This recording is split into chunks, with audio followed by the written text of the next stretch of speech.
Saving Grace number 5. Remember your name. Over the past several videos, I've shared some of the saving graces God has used to carry me through different seasons of my life. Walking, keeping a gratitude journal, reading, writing letters to myself, each of these has become a quiet means of grace, ordinary practices God has faithfully used to strengthen me, refresh my soul, and lead me back to Himself. But today, I would like to share the saving grace beneath all the others, the one that has carried me more than anything else. Because the truth is, all of those practices eventually lead me back to one question: who am I? For almost my entire life, my identity was wrapped up in one thing: the piano. Everything about how I saw myself was connected to it. I measured my worth by how well I played, how hard I worked, what I accomplished, the opportunities I received, the recognition I earned. I don't think I realized how much of my identity rested on being a pianist until that identity began to crumble. Life changed. I became a wife, then a mom. My priorities changed. Later, my health changed. When I was diagnosed with rheumatoid arthritis, there were days when I could not practice the way I once had. The future I had imagined for myself no longer looked the same. And without realizing it, I began asking myself a painful question. If I'm no longer the pianist I thought I would become, then who am I? It took me years to realize that God wasn't taking something away from me to leave me empty. He was gently exposing the foundation I had been standing on. Because careers change, health changes, dreams change, seasons change, but there is one thing that never changes: whose I am. One passage that has stayed with me is found in Mark chapter 5. Jesus encounters a man who has been possessed by an evil spirit. Before healing him, Jesus asks one simple question: what is your name? Every time I read those words, I imagine Jesus asking me the same question.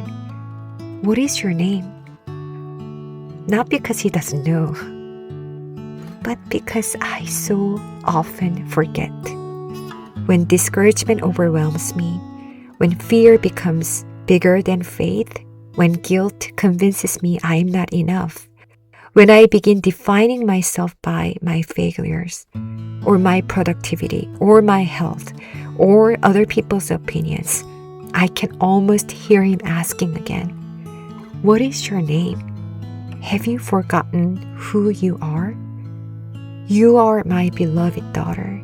You belong to me. You belong to the light, not the darkness.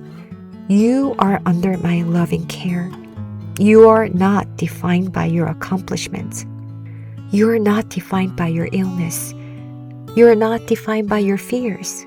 You are mine. There was one particularly difficult season when I wrote these words in my journal, imagining my Heavenly Father speaking to me. My daughter, it has been a difficult day, and the day is not over yet. But you are still standing before me. You are stronger than you know. Living with the unknown is hard. Whether people recognize it or not, I know how difficult it has been. I know how lonely it feels. I know how isolating this road can be. You are doing so well. My heart aches with you, but remember this. One day, you'll look back and realize this was only a passing storm. There is no storm that lasts forever. Know that I am in the midst of it all. I am carrying you through. So don't be afraid. You will conquer this with me. Hang in there, my daughter. I still go back and read those words sometimes because I still need to remember that truth. I still need to remember who I am. The older I get, the more convinced I become that so much of our discouragement begins when we forget our identity.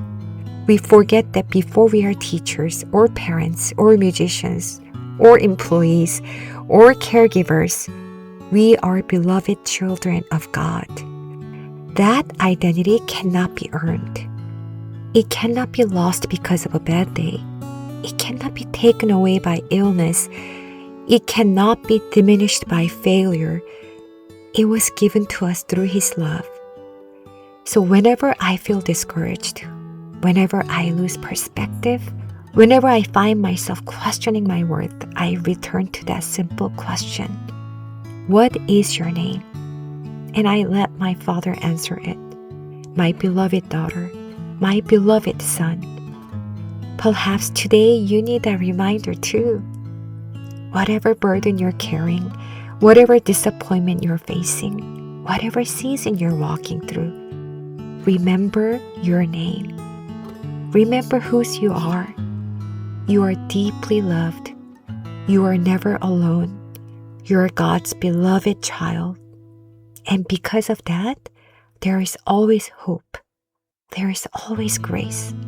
And by His strength, you can begin again. Thank you so much for listening.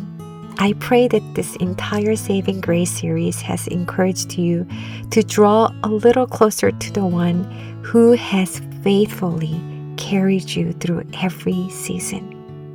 May you never forget your name.